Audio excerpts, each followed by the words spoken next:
Imagine spending 2 years of your life, 2 years of 5 a.m. alarms, skipped weddings, borrowed money for coaching fees, all of it riding on a single morning. 3 hours, one sheet of paper. And then you find out, scrolling through your phone at 2 a.m., that someone else already had the answers. Not because they were smarter, because they paid for them. The question paper leaked, again. And the government's first move wasn't outrage, it was delay. Sound familiar? We've done this before, almost beat for beat. Here's what happened when India's exam system collapsed in 1974, and what it predicts about where we're headed right now. Because the NEET scandal, the paper leaks, the students in the streets, is not an anomaly. It is a rhyme, a very old, very Indian rhyme. And the last time the country heard this song, students didn't just protest, they burned things. Go back to Bihar, 1974. The state is already on fire, not metaphorically. Jayaprakash Narayan's movement is building, the economy is strangling ordinary families. And somewhere in the middle of all this, a young man, let's call him what he was, because there were thousands of him, a first-generation college student, the first in his family to dare aim at a government job, shows up to write the Bihar Public Service Commission exam. He's memorized everything.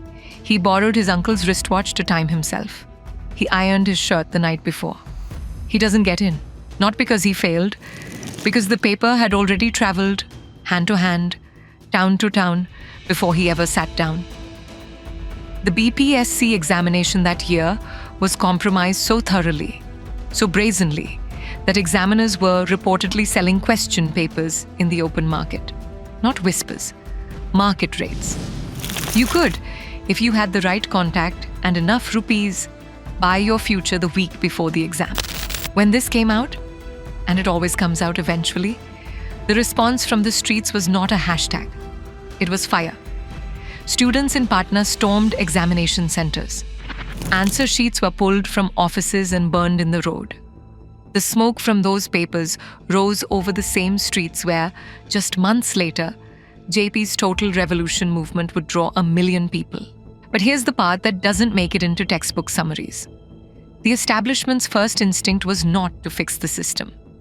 It was to question the students. Were they violent? Were they politically motivated? Were they being used by opposition groups? The government leaned into every deflection it could find because the alternative, admitting the system was rotten from the inside, was simply too expensive, politically. Bihar wasn't alone. UP had its own version. The All India Pre-Medical Test, the national gateway to medical colleges, was hit by leak allegations that surfaced repeatedly through the late 1970s and into the 1980s. Students who had sacrificed years to crack it found themselves competing not just against other students, but against a shadow economy of brokers, coaching center insiders, and officials who treated question papers like commodity futures. In UP, the agitations got ugly. Students blockaded roads outside university offices. There were lathi charges. There were arrests. And then, because India is India, there were committees, inquiry committees, review committees, committees to review the inquiry committees. Ministers promised action.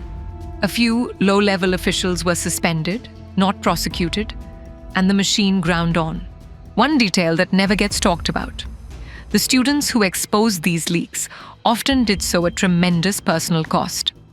A student who formally complained about an irregularity risked being blacklisted. Quietly, without official acknowledgement, just suddenly never getting a call-up letter again. The system had ways of making inconvenient people disappear from its own paperwork. And yet, nothing fundamentally changed. The BPSC would be rocked by paper leak scandals again in the 1980s and the 1990s. The exam infrastructure was patched, but never rebuilt. Now snap back to 2026. NEET UG. 1.8 million students, one exam. Question papers circulating on WhatsApp before the test begins. The government's first move, defend the National Testing Agency. The second move, form a committee. The third move, question the protesters. Are they politically motivated? Are they being used? The beats map exactly. First-generation aspirants who mortgage their family's savings on coaching fees, same student. Paper brokers operating through middlemen with insider access, same shadow economy. Official inquiry bodies with no prosecutorial teeth, same committees.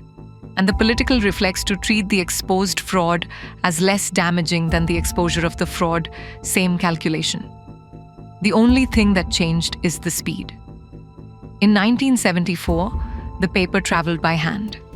In 2026, it traveled by phone. The corruption got faster, the accountability didn't.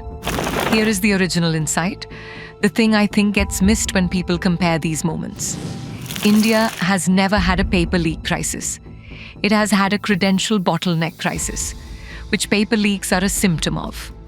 When you design a society where a single exam is the only legitimate exit from poverty, you don't just create pressure, you create a market. The more desperate the stakes, the higher the price someone will pay to cheat them. Corruption here isn't a moral failure at the margins. It's a rational response to an irrational funnel. Every time we patch a leak without widening the funnel, without building more medical colleges, more legitimate pathways, more distributed opportunity, we are not solving the problem. We are pressurizing it.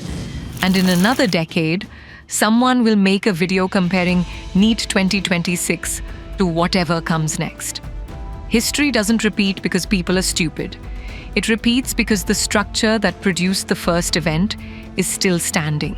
The student who burned exam papers in Patna in 1974 is in his 70s now. Somewhere. His grandchildren may have sat NEET this year.